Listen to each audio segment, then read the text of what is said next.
Welcome back to my channel students. आज मैं आपको वापस से प्रशासनिक विचारकों के बारे में आगे और बताऊंगी। शुरू में मैंने आपको बताया कि वुड्रो विल्सन को हम फादर ऑफ पब्लिक एडमिनिस्ट्रेशन कहते हैं।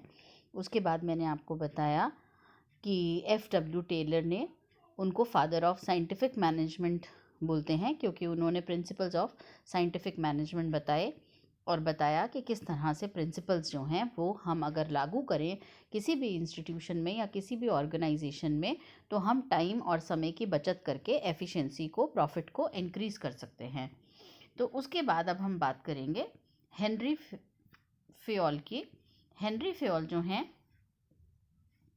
1844 से 1925 तक थे और इन्होंने बहुत ही इम्पॉर्टेंट प्रिंसिपल्स ऑफ एडमिनिस्ट्रेशन, इनकी एक किताब है जनरल एंड इंडस्ट्रियल मैनेजमेंट, और इन्हें फादर ऑफ जनरल एडमिनिस्ट्रेशन कहा जाता है। इनकी किताब का नाम है, इन्होंने किताब जो है उसमें दूसरी भाषा में लिखी है और इन्हें फादर ऑफ जनरल एडमिनिस्ट्रेशन कहा जाता है।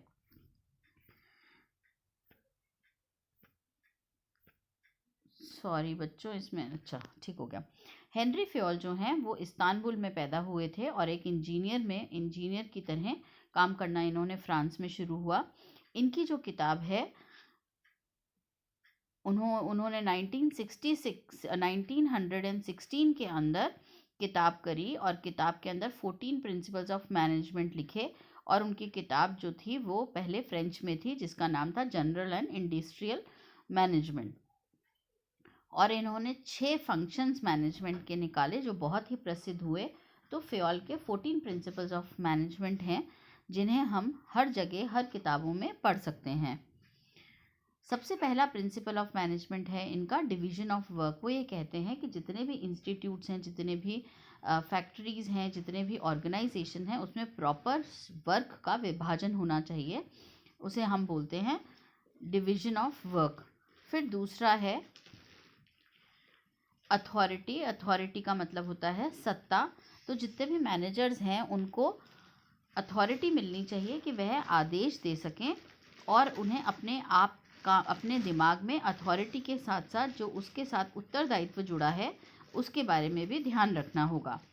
तीसरा प्रिंसिपल वो कहते हैं डिसिप्लिन का है। हर एक मैनेजर को, लीडर को डिसिप्लिन का बहुत ध्यान रखना चाहिए।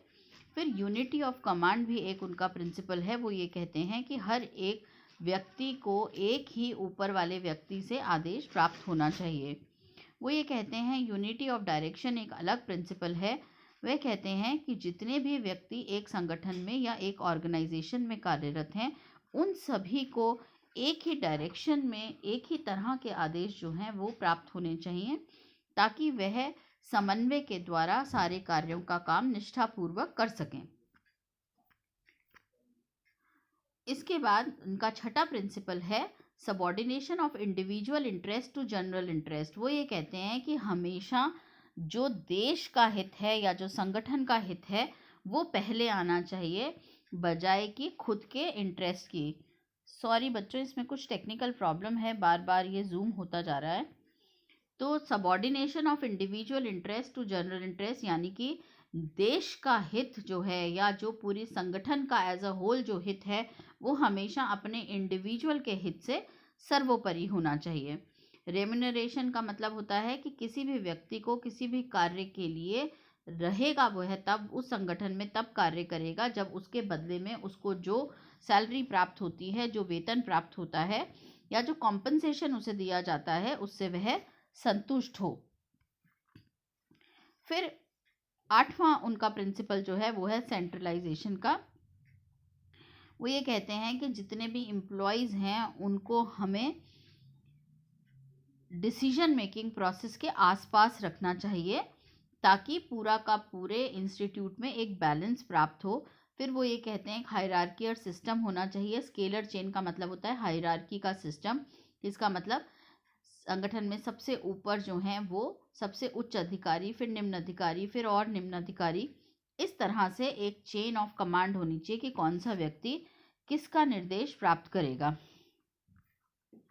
और फिर 10वां प्रिंसिपल है उनका ऑर्डर, यानी कि हर एक चीज़ जो है वो ऑर्डर के तहत बिल्कुल साफ सुथरी होनी चाहिए। वो ये कहते हैं कि जितना भी संगठन है, ऑर्गेनाइजेशन है, फैक्ट्रीज़ हैं या कोई पब्लिक एंटरप्राइज है, ये सब चीज़ें जो हैं वो ऑर्डर में होनी चाहिए, साफ़ सुथरी होनी चाहिए। इक्विटी का मतलब वो ये कह रहे हैं कि जितने भी मैनेजर्स हैं, लीडर्स हैं, नेता हैं, वह अपने सारे के सारे स्टाफ के साथ इक्वल ट्रीटमेंट दें, सबको एक जैसा समझें, किसी के साथ भेदभाव नहीं करें। फिर दूसरा एक सिक्योरिटी वो कहते हैं लोगों के अंदर बहुत ज़रूरी है। प्राइवेट जॉब्स में सिक्योरिटी नहीं होती, तो वो कह रहे हैं सिक्योरिटी या स्टेबिलिटी ऑफ टेन्योर जो है वो हमें प्रोवाइड करना चाहिए। 13वां प्रिंसिपल वो कहते हैं इनिशिएटिव मतलब पहल करने के लिए एनकरेज करना, मोटिवेट करना। वो कहते हैं जितने भी एम्प्लॉयज़ कार्यरत हैं वो अगर कोई अपनी स्कीम, अपना आइडिया या अपनी कोई भी बात रखना चाहें तो उन्हें डरना नहीं चाहिए, या उन्हें मैनेजर्स को इस तरह का माहौल संगठन में पैदा करना चाहिए कि वह खुलकर अपनी बात, अपने आइडिया को सामने रख सकें। और फिर आखिरी वो ये प्रिंसिपल बोलते हैं कि एस्पिरिट डी कॉप्स जो है ये आर्मी से लिया हुआ शब्द है। इसका मतलब होता है टीम स्पिरिट, कि कोई भी काम अगर हम मिलजुल कर, जिसे हमें कहते हैं एकता में अनेकता, टीम स्पिरिट से करेंगे तो वह हमेशा सक्सेसफुल होगा, वह हमेशा अच्छी तरह से उसका कार्य होगा। इसी तरह से फ़ेओल ने 6 मैनेजमेंट के फंक्शंस दिए हैं। पहला फंक्शन है जिसको वे बोलते हैं फोरकास्टिंग, मतलब पहले से प्रेडिक्शन करना, किसी भी चीज़ के बारे में पहले से पूर्वानुमान लगाना। फिर प्लानिंग यानी कि नियोजन करना। फिर संगठन करना, ऑर्गेनाइजिंग। कमांडिंग का मतलब आदेश देना।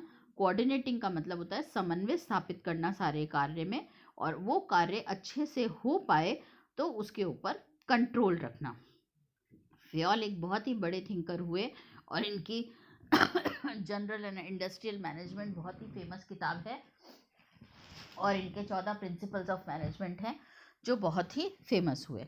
अब हम नेक्स्ट थिंकर के बारे में पढ़ेंगे। आप लोगों ने इस वीडियो को देखा धैर्यपूर्वक। टेक्निकल प्रॉब्लम्स की वजह से थोड़ा बहुत यहाँ पे पिक्चर्स जो हैं वो बड़ी छोटी होती गई, फिर भी आप लोगों ने धैर्यपूर्वक इसको देखा और बात को समझने की कोशिश करी।